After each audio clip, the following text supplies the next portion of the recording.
Playboy After Dark's second show, taped on July 24th, 1968.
Sorry I didn't see you come in. I'm Hugh Hefner, your host. You've really arrived just in time because it's going to be a wild and swinging evening. A number of friends are here. That was Della Reese, who's going to sing some more for us a little later on. Why don't you come on with me and I'll introduce you to some of the other guests. Hi. I'm sure you've met Vic Damone before. I'm having a ball. Long-time friend, I hope so. Here to entertain and be entertained. I'm ready anytime you want. Okay. I'll show them around a little bit more. Introduce you to some other people.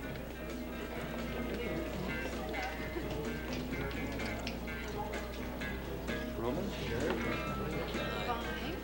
This is the very beautiful Sharon Tate, I'm sure you've seen in films, and her husband, very talented Roman Polanski, best known for his original film, Knife in the Water. She wrote and directed, and he's also responsible for Rosemary's Baby, the picture. And I think maybe a little later we'll get a chance to sit down and talk a little bit about sex and films. And anytime. I really enjoyed you in Valley of the Dolls. You're really wild that film. The whole thing in terms of sex and films is interesting, and maybe we'll get a chance to chat about it. Good. Pass some food out and play the host. Bye-bye.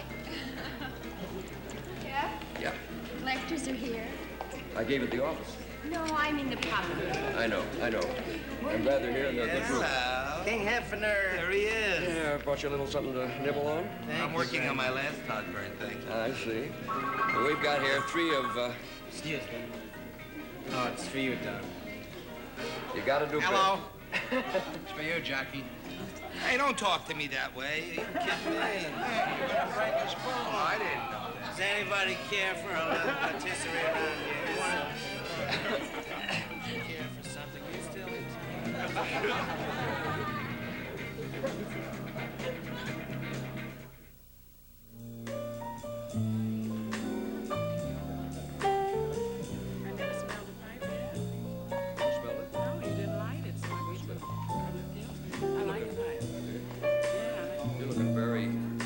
And healthier, I think, than I've ever seen Well, you. that's because I just spent the last 2 weeks up in Lake Geneva at the Playboy, and then I got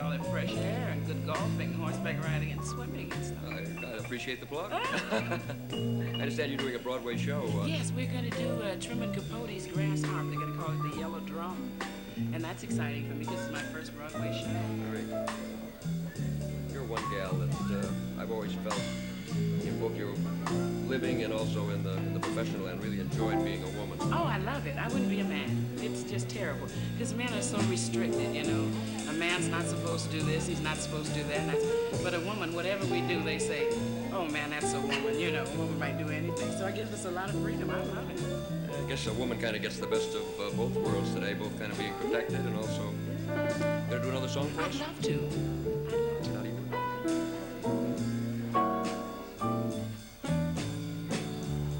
Whether I'm right or whether I'm wrong, whether I find a place in this world or never really belong, I got to be me. I got to be me. What else can I be? I got to be just what I am. I want to live, not merely survive.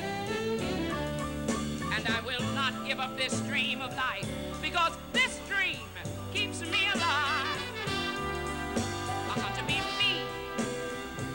I just got to be me. And that dream that I see, that's what makes me what I am. Oh, that faraway cry, this whole world of success, that's what's waiting for me if I have nerve enough to heed the call. I won't settle down. I will not settle for less. As long as there's half a chance, Lord knows I got to try. And I'll go it alone, if that's how it must be. How can I be right for somebody else if first I'm not right for me? I got to be free. I've just got to be free. Daring to try. I'm gonna do this or die. I've got to be me.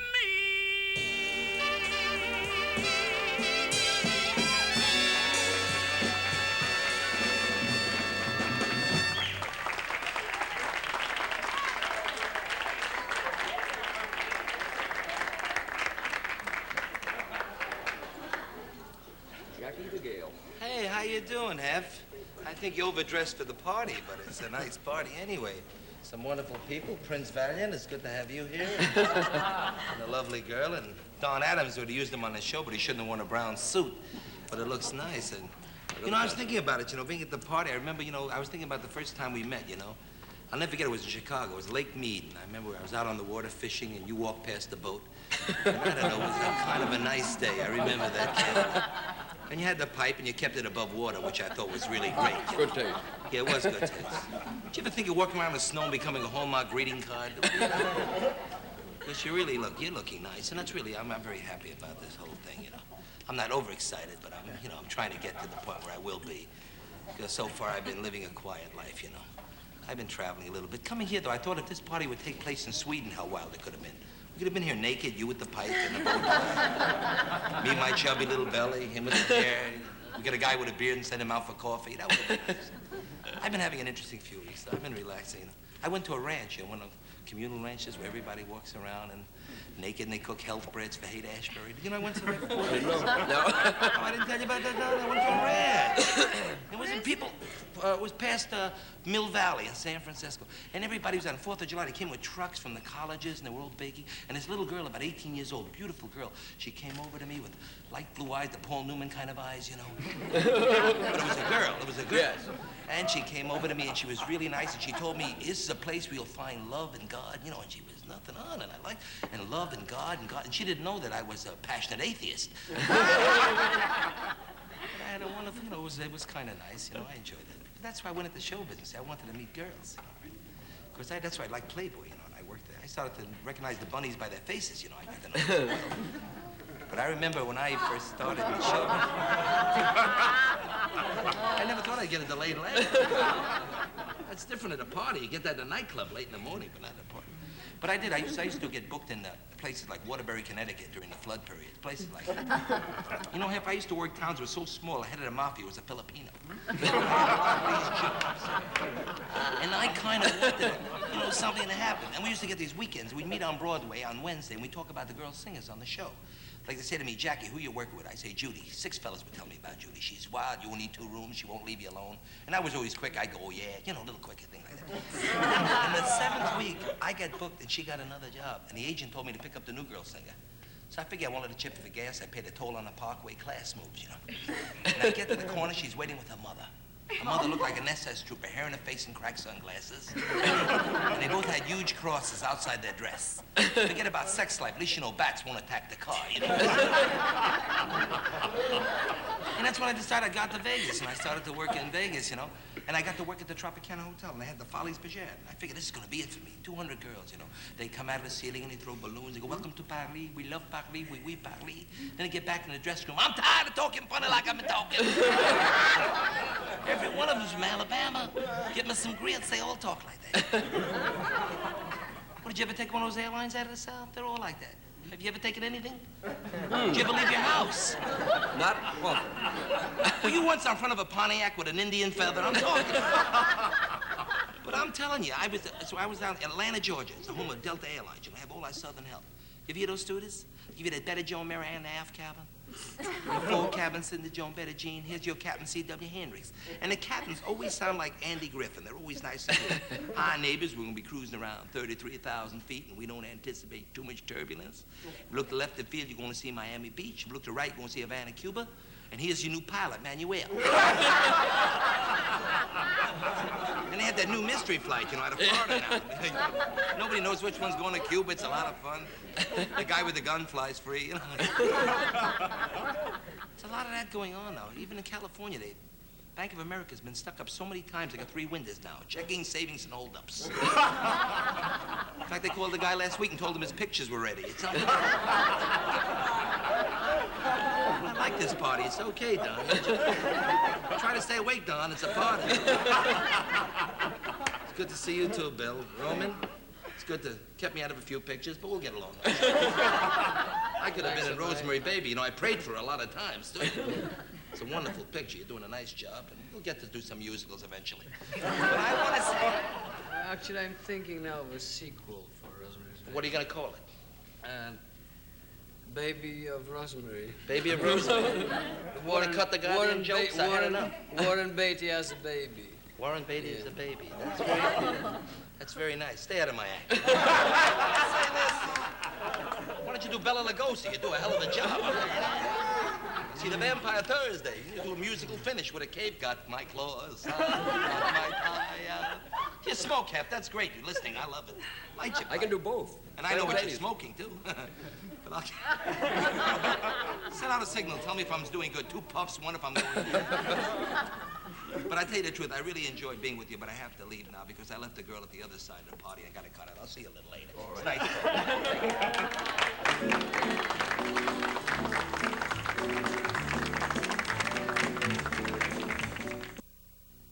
Have you seen our view of the pool here? No, I haven't. Hey, look at that. Where do the girls go by? Right about They're there. there. Wonder if, excuse me a minute, I'll see if I can get the collectors to maybe entertain us a little bit. Too much. Holly? Oh, yeah, good to see you. Good Looks to like see the you. boys are all set with the instruments in hand, and we wonder if we could maybe get you to play a little bit. Be glad to. You're all from Canada. Vancouver, British Columbia, that's right. How long's the group been together? About 1.5 years now. Well, you're laying down some real wild sounds, and Well, thank you very much. I'd like to hear a little bit. Be glad to. This first tune's called One Act Play. Okay.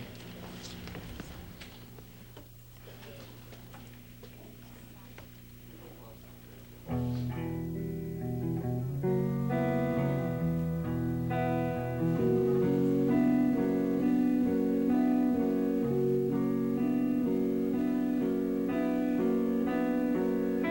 you sleeping?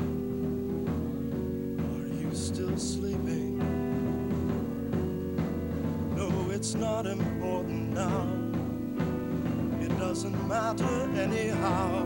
Go back to sleep now.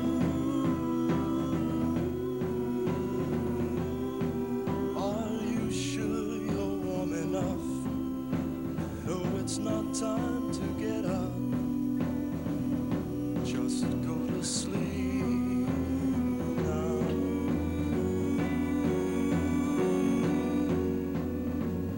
No, it's nothing. I said nothing. The same thing happens every night. We go to sleep, we never fight. What is happening? What is that? Oh no, what have I done to you? Why do I do the things I do?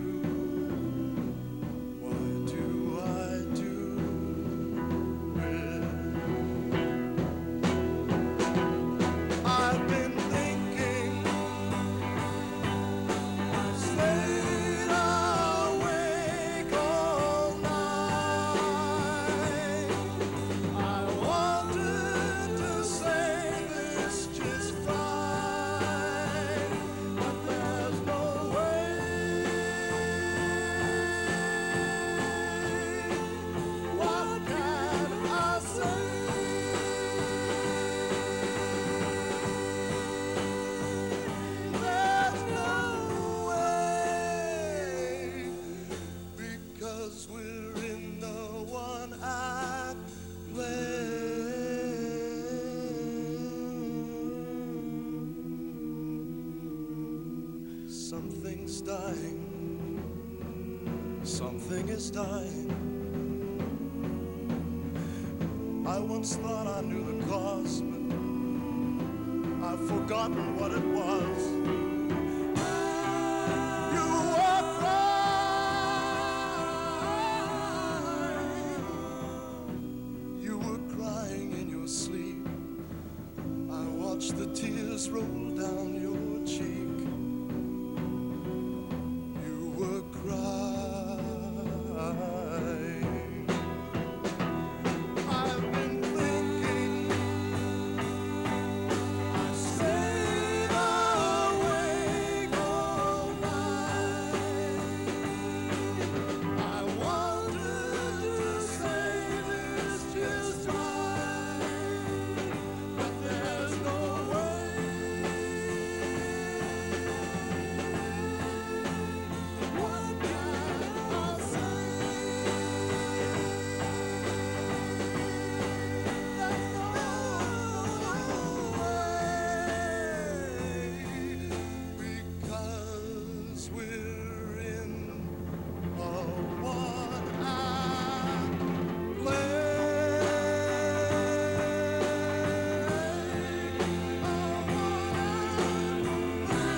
Rosemary's Baby is really, I think, one of the most remarkable films of the year, I think. It's the reaction to it is certainly a giant step for you as a director. It has a number of scenes in it that I'm sure, in this country at least half a dozen years ago, couldn't have been filmed.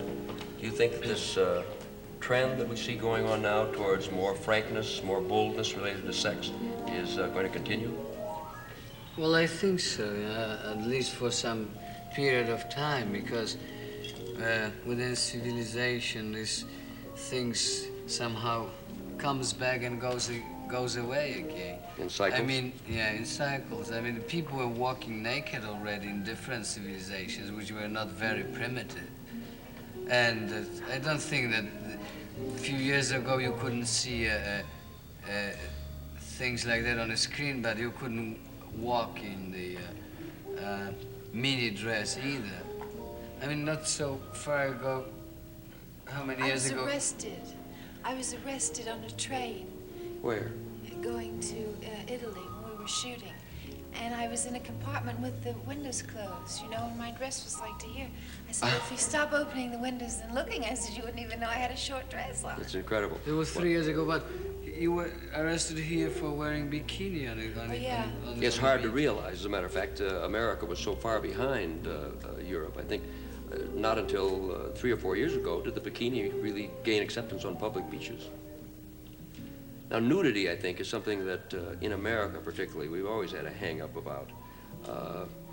Sex has become more permissive in films and in books, etc. But really, only in the last year or two has nudity made any real appearance in U.S. films. Yeah, in America. How does an actress as beautiful as you are, how do you feel about doing nude scenes in a film? Well, I feel that if it's a real scene and it's an honest scene, and if it's something where you're stripped naked, that you would be doing naturally, you know, making love, which is natural, taking a bath, you know, that's lovely, you know. In other words, if it has an authentic, legitimate reason for it, it's beautiful. But if it's contrived, you know, then it becomes vulgar. I've always had the feeling, to some extent, that the rationale of the legitimacy of nudity in a film is a sort of hangover from the old notion that nudity needs an excuse. Something contrived in a film, of course, is artificial and poor just because it is contrived.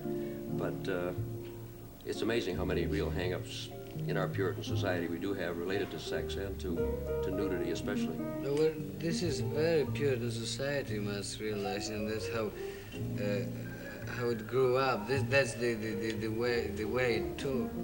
But speaking about films and the reasons for nudity,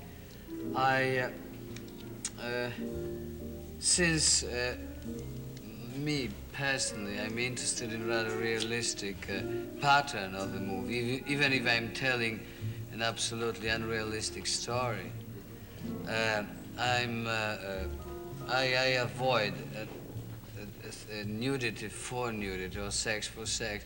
Yet, in a different kind of picture, I don't have anything against it.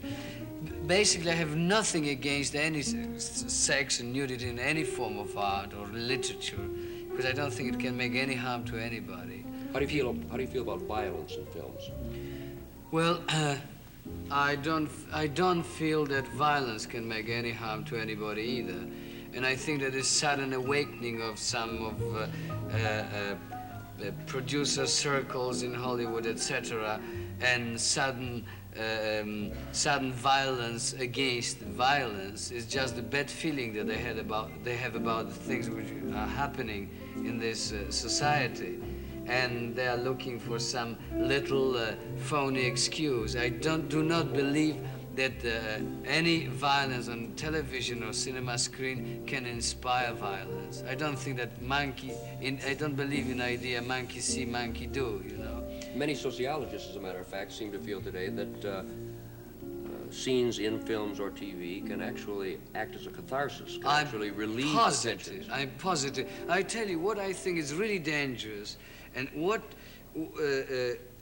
kind of violence can inspire violence It's the sterilized, the Hollywood type of violence. I mean, in typical Hollywood Western, they excite you during an hour and a half. They tease you against this bad man who beats everybody, and he's so nasty, and you can't stand him anymore.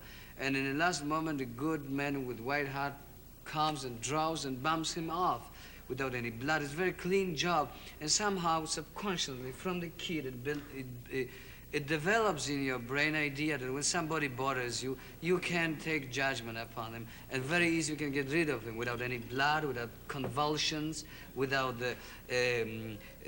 vomiting, without... I saw war, I saw violence, I saw all of the things that didn't make me more violent. I can't stand blood, I can stand blood in film because I know it's pain, etc. And this is an amusement for me to do violent scenes. But I do not believe that it can inspire violence. Besides, you know, suddenly they say that this is so popular, you know, that film is such a medium that reaches everybody. But violence without our society has an old history. In any Catholic school, you see a man nailed to a cross with blood dripping from his side and from his head. You see the whole, the most popular book, especially in this country, is the Bible, when every second page you have unbelievable descriptions of violence, you know, and so I do not believe that suddenly cinema can make a little bit more. And nudity as well. Well, one of the things that's amazed me in the point of view of the censor is the way that so often sex and violence are linked together. And it's always seemed to me that violence and hate were on the one extreme as the evils of the world, and that sex and love existed on the other extreme and were the things that make life worthwhile.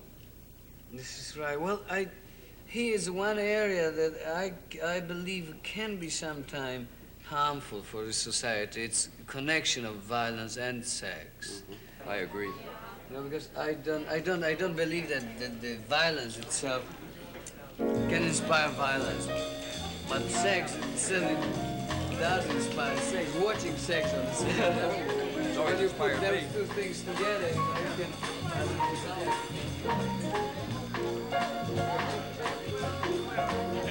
I can't explain to you how much they're doing it, and they can't do it, but they're showing me how to do it. I would, but I can't, you know what I mean? Don't build your world around a man. Don't build your world around a man.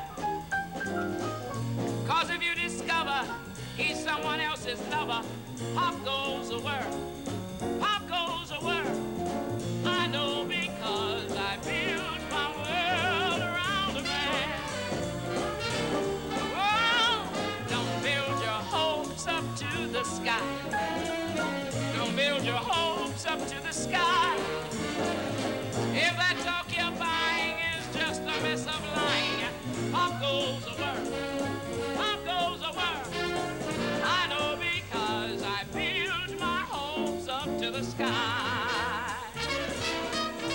Before you know it, stop goes your heart, bye-bye goes your dreams. When your lover says, I'm traveling on, off goes the world.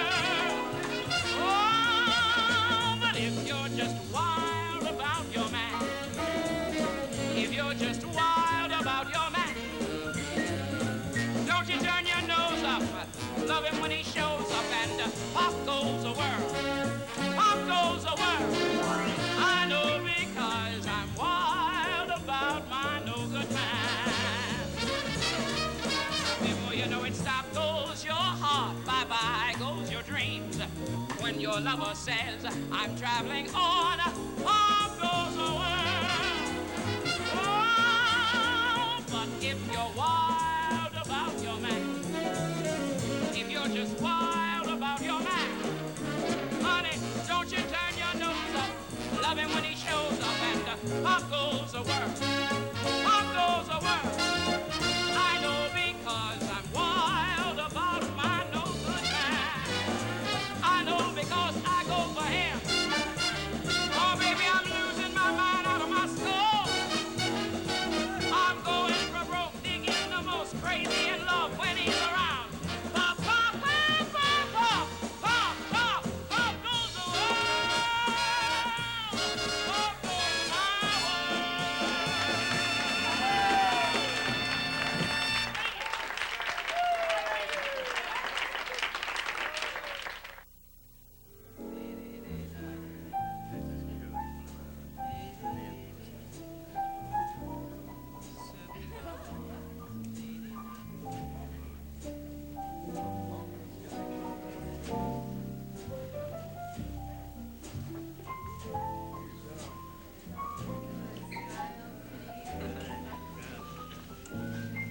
Listen, we'll have the money for you the first of the month, the rent. Well, just so it's there on time. Right. It'll be fine. Don't you think you better explain what that means? Well, we're tenants. So's Vic. We're all tenants. We're all in the 85, Playboy 60. building, our advertising agency. Adams, Dana, and Silverstein. Everybody Thought knows I'd Silver. throw that in. Right? Yeah. All my show business friends are now getting into advertising. That's And right. I'm getting out of publishing and into show business. What's going on? Well, that's still up for grabs. We'll tell you after the show. Okay. What business? Right now I'm in limbo somewhere in between.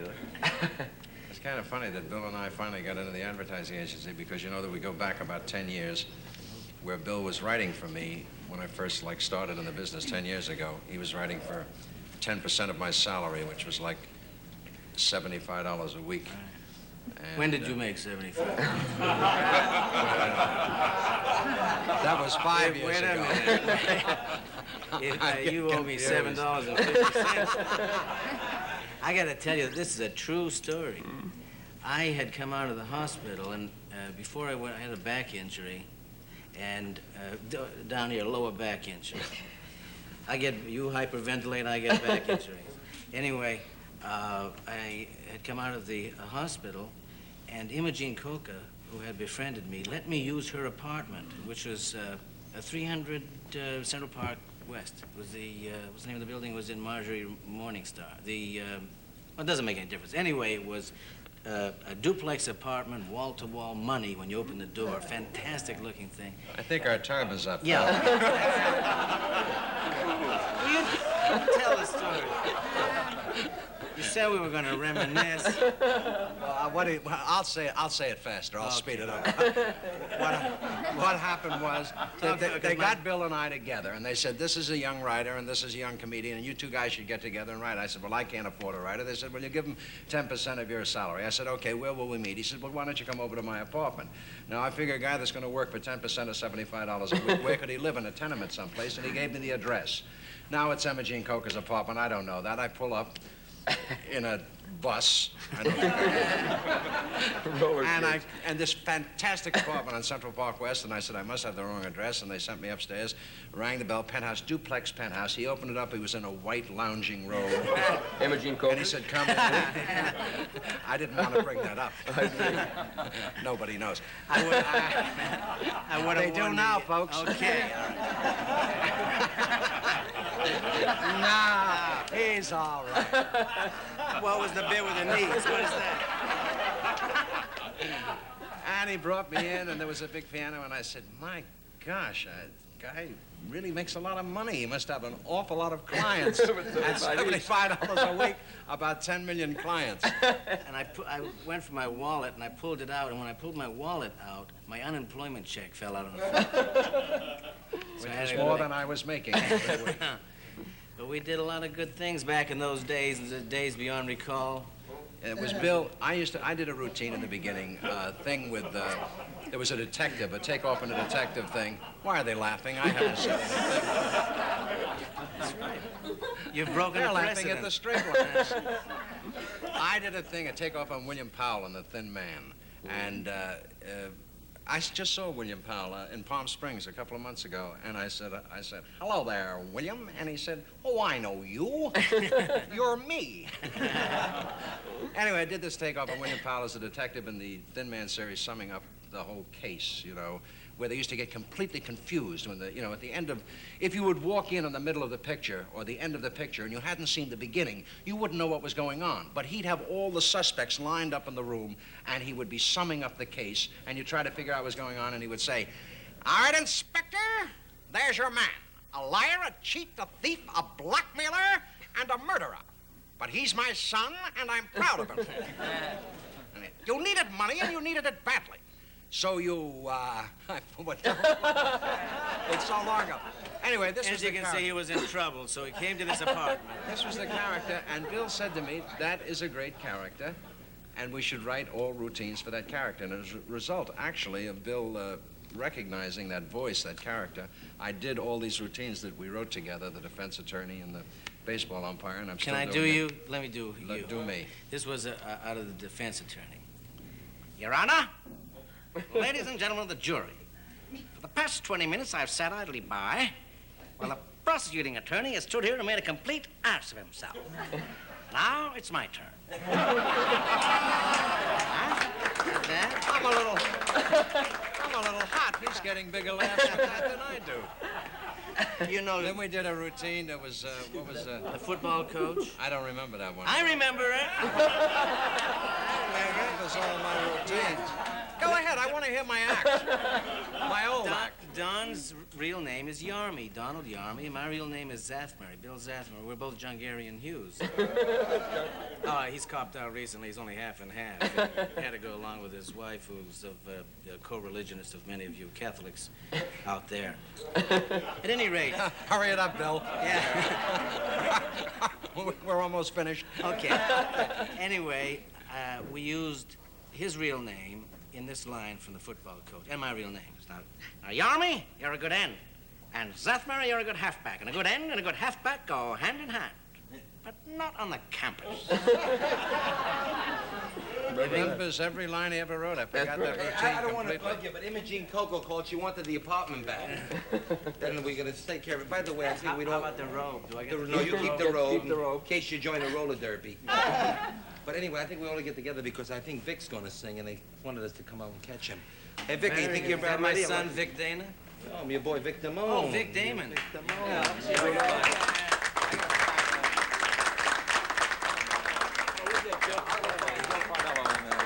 We'll get Joe.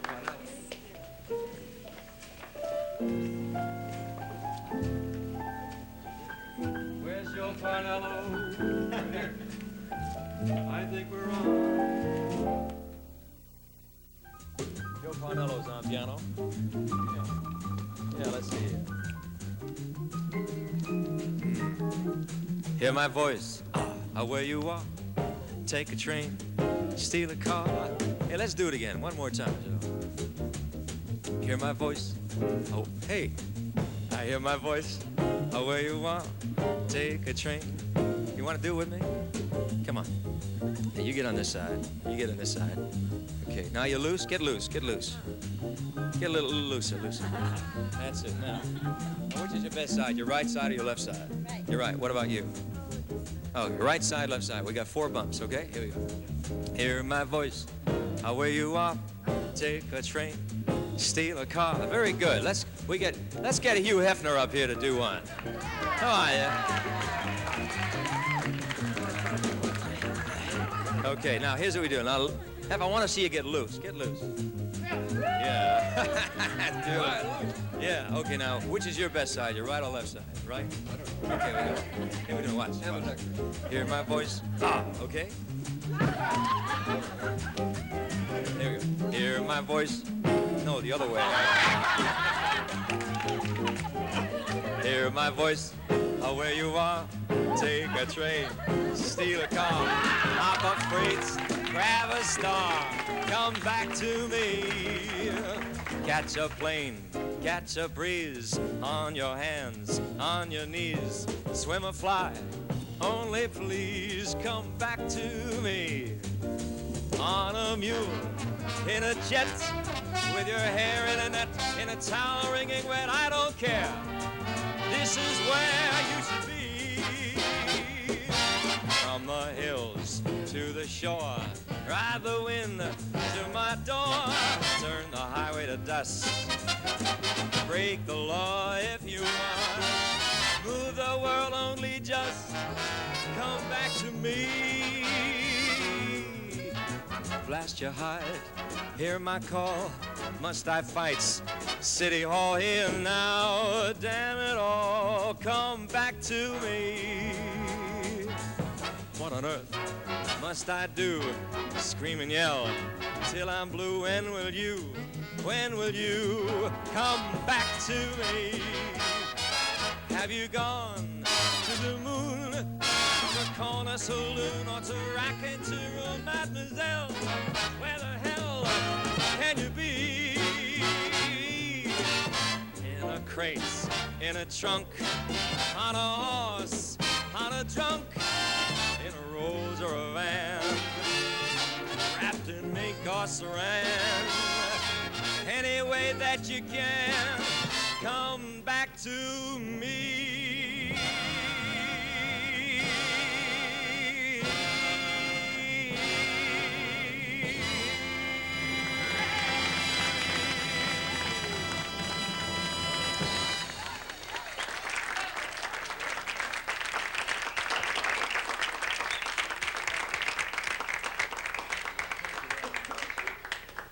here we are having a party, and we're having such a rough time around the country, around the world. So much unrest. I'd like to sing a song and dedicate it to the times. If we could only have more love for each other and a little more friendship.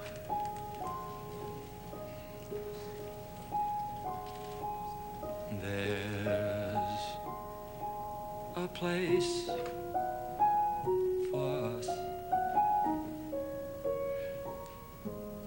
somewhere, a place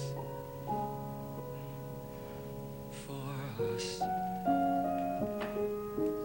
Peace and quiet and open air. Wait for us somewhere.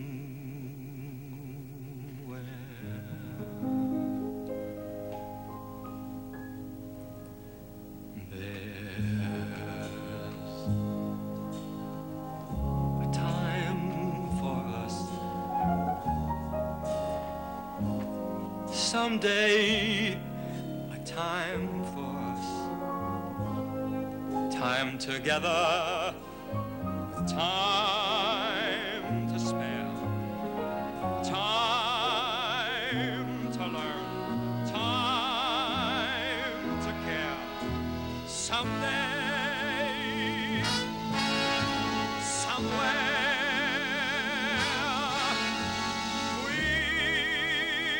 we'll find a new way of living.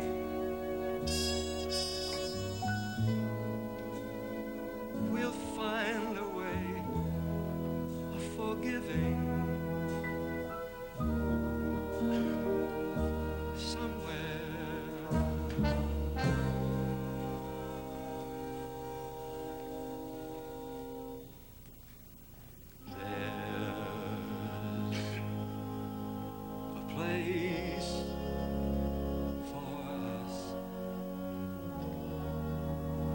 A time and place for us.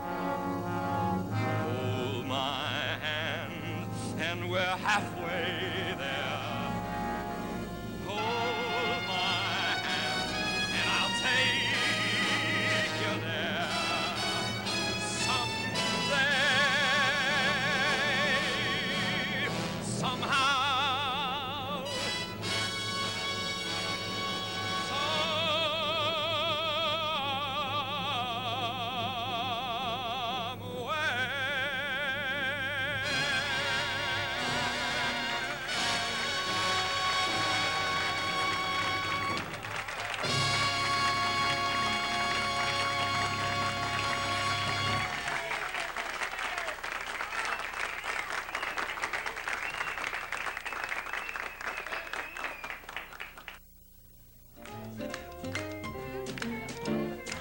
We've come to the end of a swell evening. We've had a great time here. We hope you have too. We're going to be here same time next week. If you're able to, come on in and join us. Till then, good night. Transportation arrangements provided by Sabina Airlines. Europe begins in Brussels, and Sabina flies there every day.